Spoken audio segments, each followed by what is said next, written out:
Hello and welcome. You're here now, safe and warm, ready to drift into rest. Let your eyes grow heavy and your breath slow and steady. Tonight, we'll travel far back in time, to a place quiet and windswept, where the cold northern sea brushes against rocky shores, and the scent of salt and smoked fish lingers in the crisp air. We are going to the fishing ports of Viking Scandinavia, but not the wild sagas of raids and wars. No. Tonight, we will not speak of battles or heroes.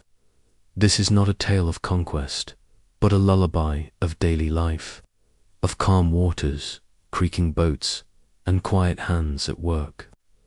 Let yourself slip gently into that ancient rhythm. Part 1. The shoreline at Donnet begins at the edge of the sea.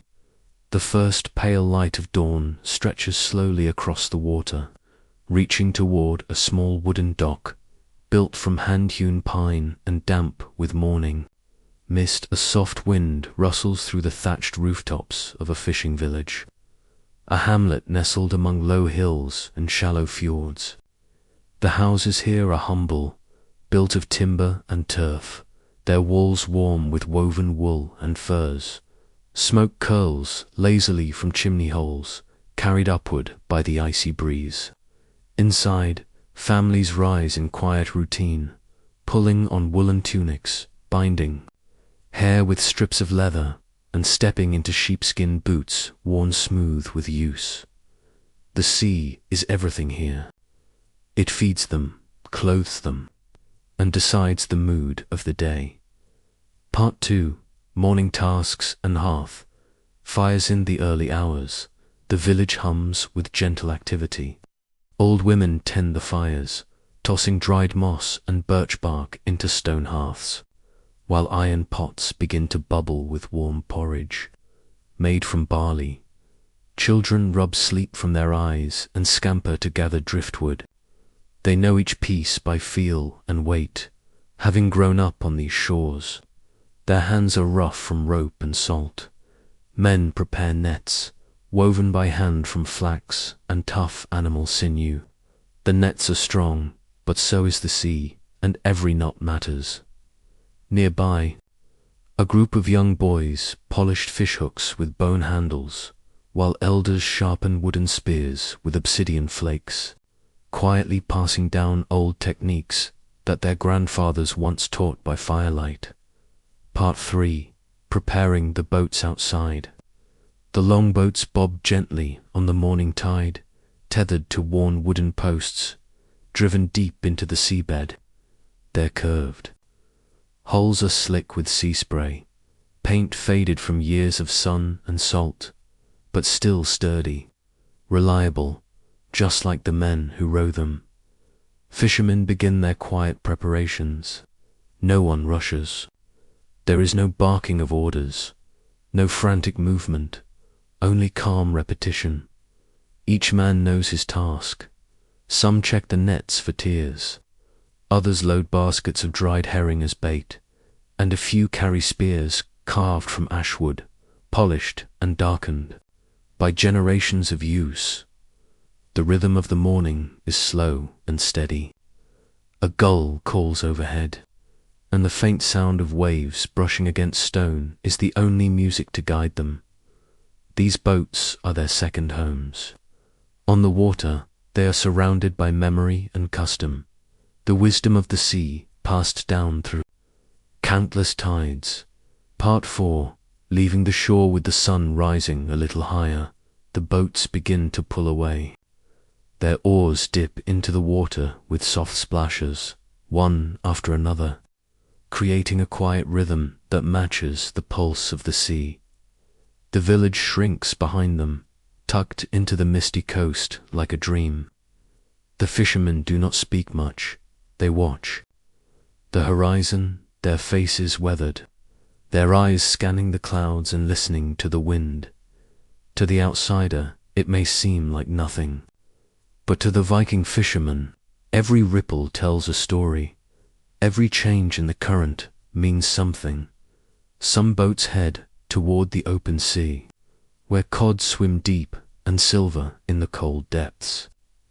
Others follow the coastline, searching for herring or mackerel that gather in shimmering schools near the rocks. The sea gives, but only to those who respect it. Part 5. Women of the shoreback in the village. Life continues in quiet partnership. The women tend to the drying racks, lifting yesterday's catch with practiced care. Rows of fish hang from wooden poles, their silver skin catching the light. As smoke from slow-burning fires helps preserve them, children help where they can, passing buckets of seawater, scrubbing shells clean, and chasing away curious birds. Further up the shore, a woman kneels by the water, washing tunics in the cold sea. Her hands are red from the chill, but her movements are patient, almost graceful. She hums a soft tune, perhaps an old song she learned from her mother, who once washed the same garments in the same tide. The wind shifts slightly. The smell of salt mixes with wood smoke and fish. It's not unpleasant, it's the scent of survival, of tradition, of a life woven from the same fabric as the waves. Part 6. Mending and making by midday. The village is filled with quiet sounds of work. A man carves new oar handles from pine, his blade gliding through the wood like it knows the path. Nearby, a woman weaves a fishing net, her fingers looping thread with a calm rhythm that's almost meditative. The tools they use are few and humble. Bone needles, wooden frames, stones for grinding, and ropes of twisted flax. Everything here is made by hand and by heart. Some children sit nearby, learning by watching, their tiny fingers copying the slow movements, trying knots and stitches. On scraps of cord, an elder, sitting on a low bench by the fire, tells a soft story. His voice is low and steady, barely above a whisper, as he speaks of a time when whales came into the bay, and the sea froze so hard you could walk to the islands. The children listen with wide eyes, the rhythm of the tale lulling them into a dreamlike stillness. Part 7. Afternoon winds and seabirds. As the sun begins to climb past its highest point, a breeze stirs from the north. It rustles through the grasses that cling to the dunes and dances over the low rooftops of the village. Out at sea, gulls circle high, calling to one another in slow spirals. Closer to shore, puffins perch on rocky outcroppings, their bright beaks pecking gently at mussels and clams. A boy walks barefoot along the water's edge, his feet sinking softly into the wet sand. In his hand he carries a piece of driftwood, smooth, curved, shaped by years of tides. He stops, kneels, and digs with his fingers, pulling up a small crab from beneath a stone. He does not keep it. He watches it scurry back into the tide and smiles, content with the simple encounter. These children grow up with the sea as their constant companion. They know its moods, its gifts, its stories. They know that the sea listens, and sometimes it even answers. Part 8. Textiles and quiet conversation inside one of the turf-roofed homes. A group of women sits in a circle, spinning wool into thread. Their spindles move gently, twisting the soft fibers between practiced fingers. The wool is warm from the sheep that graze the hills above the village, and still carries a faint scent of lanolin and grass. They talk in low voices, not gossip, but simple things. News of the weather, a dream someone had, a story passed down from a grandmother's grandmother. Now and then they laugh softly, but never too loud, for loudness is a stranger here. One woman is embroidering a cloak, her needle moving through deep blue fabric, sewing patterns of waves and fish in silver thread. It is a gift for her husband, who will wear it in the next season of trade. Every stitch carries care. Every thread holds memory. Part 9. Return of the boats toward the late afternoon. The fishermen return. The boats appear slowly on the horizon. Small dark shapes that grow with every wave, oars dipping rhythmically into the sea. The village watches, not with fanfare, just with quiet welcome. At the dock, families gather in the soft light. Children point to the boats. Elders nod, recognizing each vessel by its shape, its paint, its voice in the water. The boats slide into their berths with a gentle scrape. Wet nets are lifted over shoulders, baskets passed hand to hand, and tired hands meet familiar hands. There is no celebration, only peace. The kind of peace that follows a day of honest work, where the sea has been kind and the catch has been enough. A few fish are set aside, still glistening with seawater, to be grilled tonight over hot coals. The rest will be cleaned, dried, and stored. The cycle continues, as it always has. Part 10. Evening meals and family time. The sun dips lower, casting long golden shadows across the village. Fires are stoked once again, and the scent of roasted fish mingles with the crackle of pine wood. Families gather inside. Not all at once, they come and go, eating slowly, sometimes in silence, sometimes with soft voices. Children lean against their mothers, rubbing tired eyes. A father recounts something he saw out at sea, a seal that followed the boat for miles, or a strange glimmer in the water. No one rushes.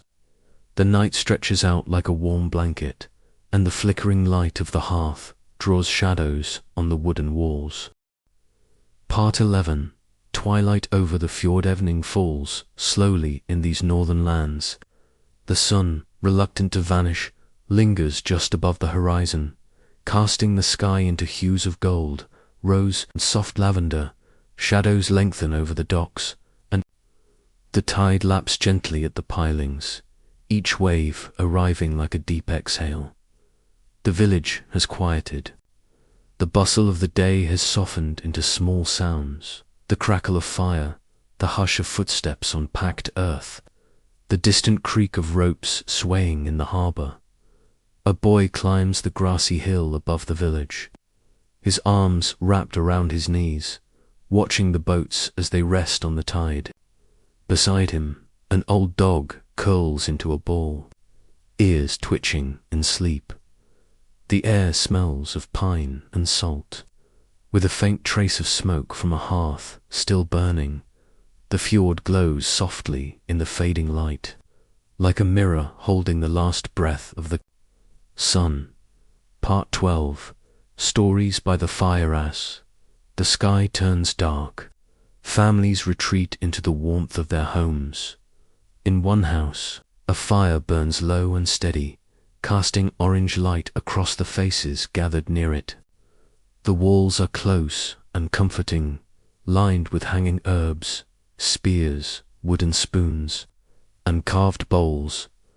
An old man clears his throat and begins to speak. He tells a story of the first fishermen, long before the village was built, of a man who followed the stars to find the perfect bay, and who asked the sea for permission to stay. The children lean in, their eyes wide, half dreaming already. His voice is soft, more like the wind than speech, a rhythm, a song that doesn't need to be remembered, only felt. When he finishes, no one claps or cheers. They simply nod, and the silence afterward is just as sacred as the story. Part 13. Sleeping spaces. The beds here are not grand, but they are warm, made from wooden frames filled with straw, topped with woolen blankets and soft pelts. From sheep and reindeer, Children curl together for warmth, their breaths rising and falling in quiet unity. Some families share a single room. Others sleep beneath hanging tapestries to block out drafts from the wind. A mother brushes her daughter's hair slowly, untangling it from the day's play. A father checks the door latch one last time, then sits for a moment, staring into the embers. No candles are lit now. The fire gives all the light they need, and as darkness fully takes the sky, the village is wrapped in stillness. Only the sea continues, a soft and endless lullaby, brushing against the stones, whispering to the world as it sleeps. Part 14. The Night Watching. Everyone sleeps. A single figure stands watch at the edge of the village, leaning on a wooden spear, his silhouette still against the sky. He is not afraid. There is no threat. It is simply the way things are done. Someone always keeps the fire. Someone always listens to the sea. His eyes scan the tree line and the shoreline, then drift up to the sky. The stars are thick tonight, clear and sharp above the fjord, glinting like silver fish in a midnight sea. He sees the constellations he was taught as a child, the great whale, the longship, the woven net. He hums a tune his mother once sang, and it joins the sound of the wind, the water, and the sleeping breath of the village. Part 15. Into the dreams of the villagers. Sleep settles deeply over the fishing port. A soft stillness envelops each home. One by one, the fires fade into embers. A faint glow remains, casting long, slow shadows across stone floors and wooden beams.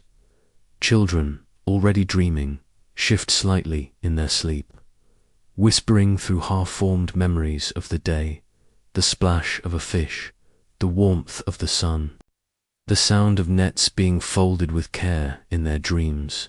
The sea is always calm, its surface smooth as glass, its waves cradling longboats that drift silently under moonlight. Mothers dream of weaving, of their hands moving gracefully through wool and flax, each thread glowing faintly with remembered love. Fathers dream of quiet waters and good catches, their boats heavy with cod, their nets brimming with silver-scaled herring, and the pride that comes not from fortune, but from knowing they've provided. And the elders, they dream of younger days, when the village was smaller, the winds colder, and the stories newer. Dreams are not separate from life here. They are a continuation of it, a softer part of the day, where memory and imagination meet in peaceful union. Part 16. The coming of Calm.Hstory. The night deepens. A cold wind begins to drift down from the hills beyond the fjord. It moves, carefully, like a visitor, not unwelcome, just inevitable. The air becomes sharper, the trees creak softly, and frost gathers gently along the edges of windows and boats. Inside, people pull their pelts higher. Their bodies sense the cold, but it cannot reach them, not through the thick woven cloaks, not through the walls layered with turf and pine. The cold is no enemy.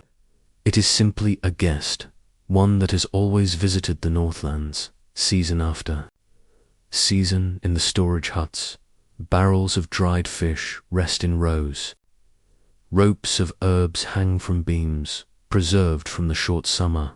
Cloth-wrapped bundles of smoked meat sit quietly beside clay jars of salt. Everything has been prepared, not out of fear, but from knowing. The people here live in rhythm with the earth and sea, and winter is simply the next verse in the song. Part 17. Navigation by star's eve above the sleeping village. The sky is full of light, not the harsh glow of cities or torches, but a slow, silver brilliance. The stars are countless tonight, and the sea reflects them like a mirror. If one were to row out into the fjord now, the boat would seem suspended in the stars themselves, as if sailing through to skies. Viking sailors, even the quiet fishermen, know the constellations well. They do not read them like books, but feel them like songs, learning their patterns not with words, but with time. Each star has a name passed down from generation to generation, some fierce, some kind, some watchful. And when the aurora dances, those curtains of green and blue that sometimes fill the northern sky, the villagers watch in silence. No one speaks. They simply look upward, letting the wonder wash over them, as though the heavens themselves are weaving. Part 18. Animals of the village-der. Animals, too, are part of this quiet world. Sheep lie curled in their pens, steam rising gently from their warm coats. Goats huddled together under thatched lean-tos, occasionally shifting and sighing in their sleep. Even the chickens, usually restless and noisy, are still tonight. The only sound is the occasional low moo from a cow dreaming of open summer fields, green with moss and speckled with wildflowers. Dogs lie at their owners' feet, loyal even in sleep. Cats, half wild and half loved, curl near the hearths. Tails wrapped tightly around them, they all live together, not just as animals and humans, but as a village, a single rhythm of life. Each creature, each breath, adds a note to the quiet melody of this place. Part 19. Midnight, stillness. It is now the darkest part of night. Midnight has come and gone, though you wouldn't know it by looking for time. In this place moves in breaths, not in clocks. The hearths glow faintly, little pools of warmth in otherwise sleeping houses. A few embers shift now and then, giving off a soft crackle, like a sigh in the silence. The air outside is still. Even the wind has decided to rest. Smoke from the last fires hangs lazily above the rooftops, and the sky remains full of stars.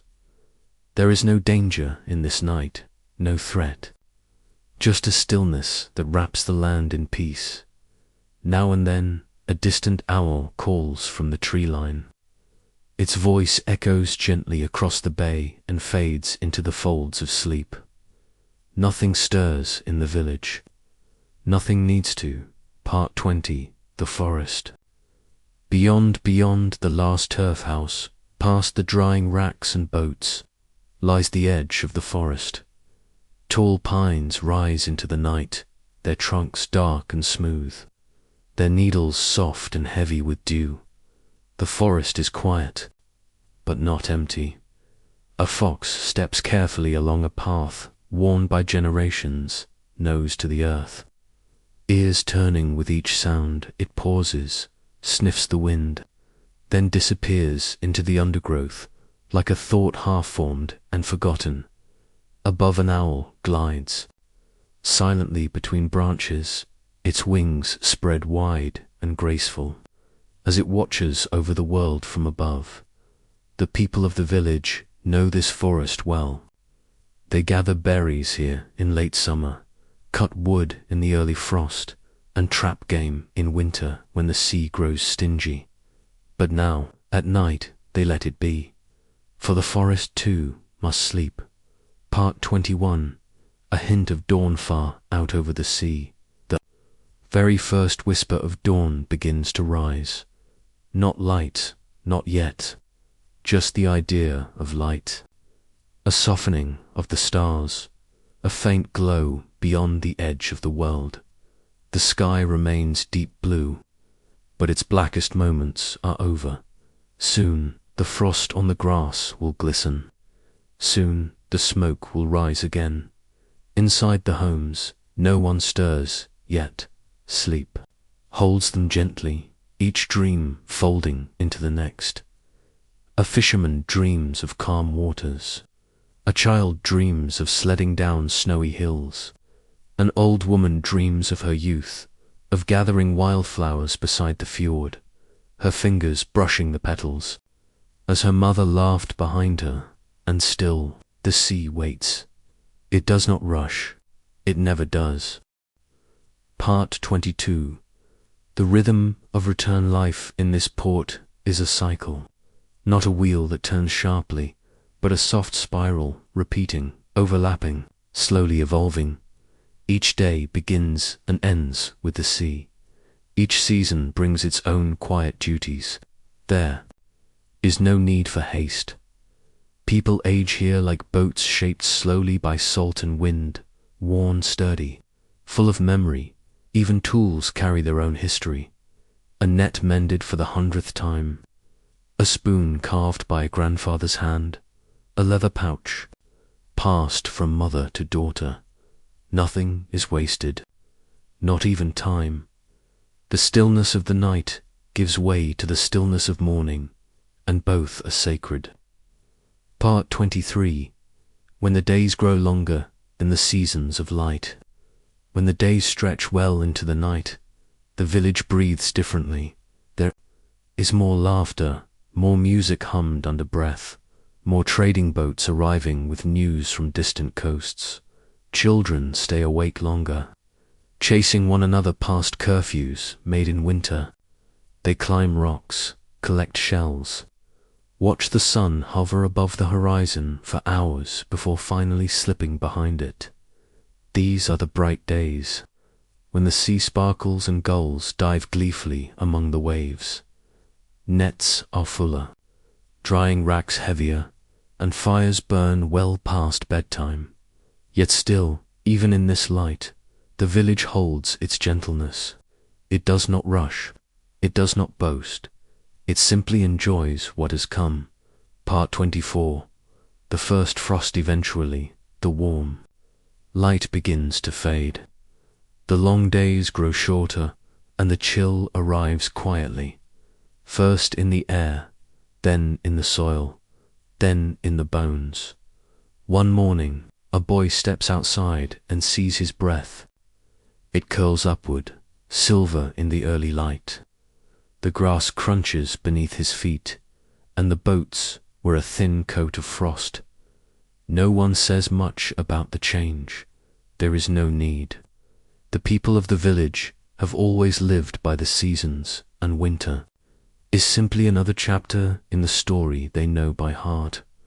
Cloaks are mended, pelts are shaken out and aired. Woolen mitts are laid by the fire to soften. Everything slows. The nets are taken in, the drying racks emptied, and the sea is visited. Less often, but the people do not complain. They know that winter brings its own rhythm, its own kind of peace.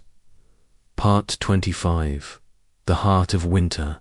Now the village draws inward. Fires are kept burning through the day, and the scent of wood smoke becomes part of every breath. The walls of each home seem closer now, but not confining, just comforting. Like the thick woolen blankets pulled up to the chin. Meals are slower. Bread is baked in clay ovens, stew simmers for hours, and every morsel is shared. Children play indoors, carving tiny animals from driftwood, or stacking smooth stones brought from the sea. Elders tell stories that have been told for generations, not from books, but from memory, passed along like the softest kind of inheritance. They speak of great storms long ago, of kind spirits who dwell in the forest, and of the sea's deep heart which never freezes, even in the coldest night. And as they speak, the wind whispers against the walls, and the fire glows a little brighter. Part 26. Nights of longest darkness sat the heart of winter.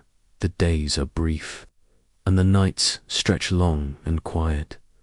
The sun rises low, hangs golden and tired, and slips away again in just a few hours.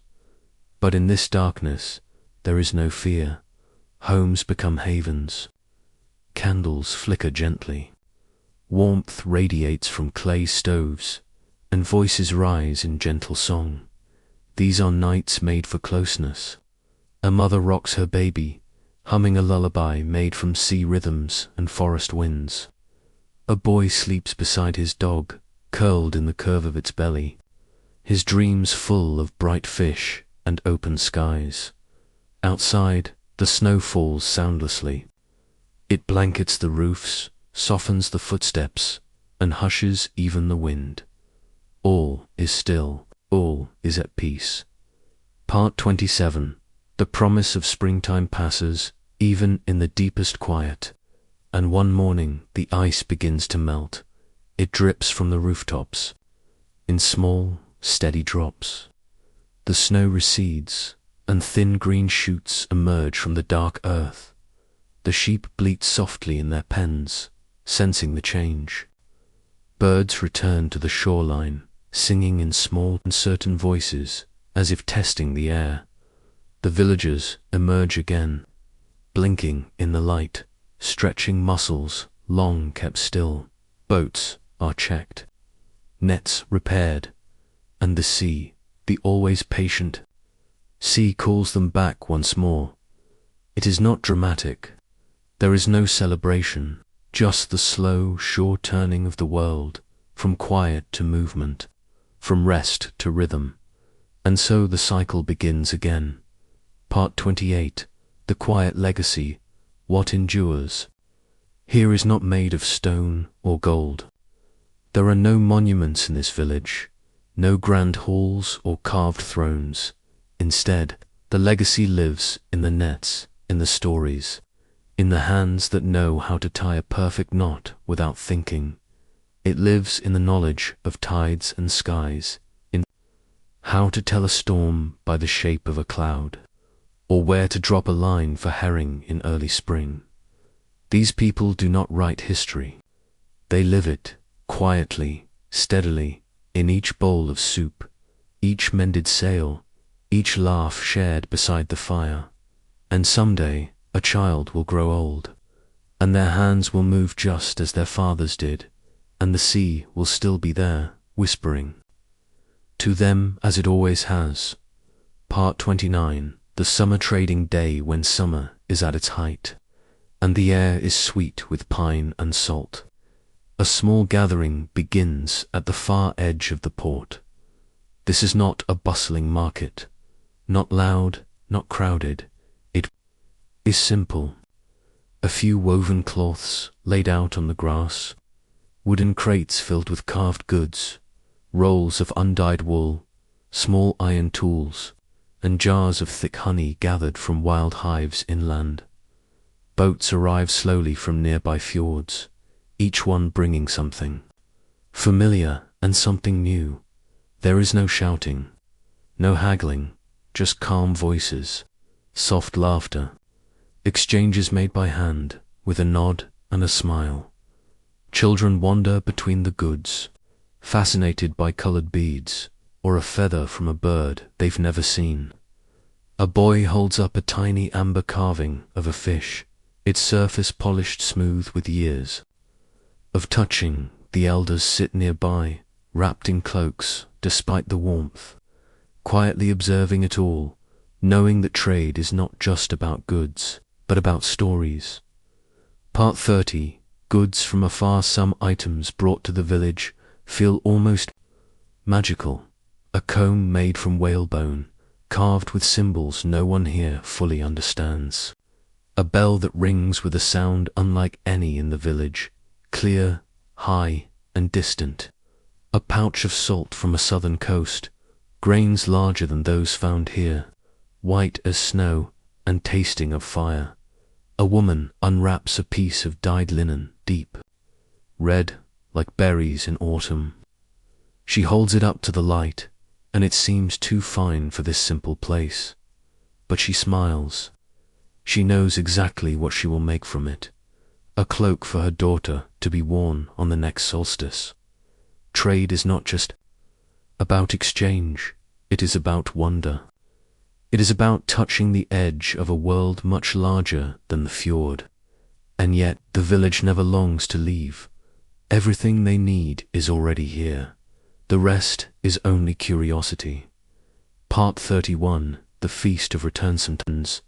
After a successful season, when the boats are full, and the fires burn long into the evening, the village gathers for a quiet feast. There is no music, only voices and the sound of logs cracking in the fire. Fish are roasted whole, laid on wooden boards with herbs. Flatbread is torn and shared, and bowls of thick stew are passed from hand to hand. A child passes berries to an elder who eats, slowly, smiling with every bite after the meal. The younger ones play in the grass, their laughter soft and harmless in the warm dusk. They chase one another in circles, while the adults rest in the light of the setting sun. It is not celebration as others might know it. It is simply contentment, the kind of joy that comes from enough food, enough work, enough peace. Part 32. Quiet moments of farewells. The years pass. There are moments of goodbye, not loud, not tragic, just quiet, like everything else here. When someone grows too old to fish, they do not mourn. They sit in the sun instead, carving small toys for children, or mending nets just to keep their hands busy when someone is lost at sea. The village leaves a place empty at the fire and tells a story in their honor. A tale of something kind they once did, a joke they used to tell, a moment they made the wind feel warmer. And when a child is born, the village becomes softer, not with celebration, but with quiet welcome. A small cradle, a few carved spoons, a new name spoken in the early light. Life is not a series of peaks. Here it is a long, gentle tide, and every farewell is also a return, somehow, somewhere. Part 33. Threads of Timon. A quiet corner of the village, where the path dips into soft grass. Two women sit beside a loom. They do not speak much. Their hands move steadily, feeding dyed wool into the loom's mouth, pressing it down, pulling it tight. The sound is like a heartbeat, regular, slow, peaceful. A child sits nearby, watching the wool become cloth, trying to guess the pattern before it appears. Some threads are old, pulled from garments worn long ago. Others are new, dyed with lichen and bark and crushed berries, each shade a gift from the land. Cloth here is not decoration, it is protection, it is warmth. It is a way to tell the story of seasons and people, with no words, only color and care. When the cloth is finished, it will be folded gently, tucked into a chest, or wrapped around shoulders in the cold. Each thread a quiet act of love, woven with patience, meant to last. Part 34. The hearth in winter as the year turns again, and darkness stretches across the skies. The village draws inward. The boats rest high on land. The sea, though nearby, is quiet. Only the hardiest fishers dare its icy winds. Most stay close to the hearth. Fires are lit early. The smoke rises straight into the dim sky. Inside there is stew, simmering, thick, fragrant, filled with root vegetables and dried fish. Woolen cloaks are hung by the wall. Children gather close to the flames, cheeks rosy from the cold. Elders tell stories in soft voices, their words slow, their pauses long, not heroic tales, not wild ones, just stories of a fishing trip long ago, of a winter colder than this one, of a neighbor who once caught a fish the size of a cradle. No one checks the truth of the stories. That isn't what matters. It is the warmth in the words, the rhythm of voice and silence that carries everyone through the cold. Part 35. The long night watch, the deepest point of winter. There are nights when the wind howls through. The gaps in the longhouses and the snow presses thickly against the wooden walls. But even then, there is peace. Someone always stays awake, not to guard, but to tend the fire, to listen for anything that needs care. They sit quietly by the glowing coals, wrapping their cloak tighter, holding a cup of hot mead or broth. Outside, the world is blue and still. The sea is frozen at its edges, silent in its sleep. This watcher listens to the fire crackle,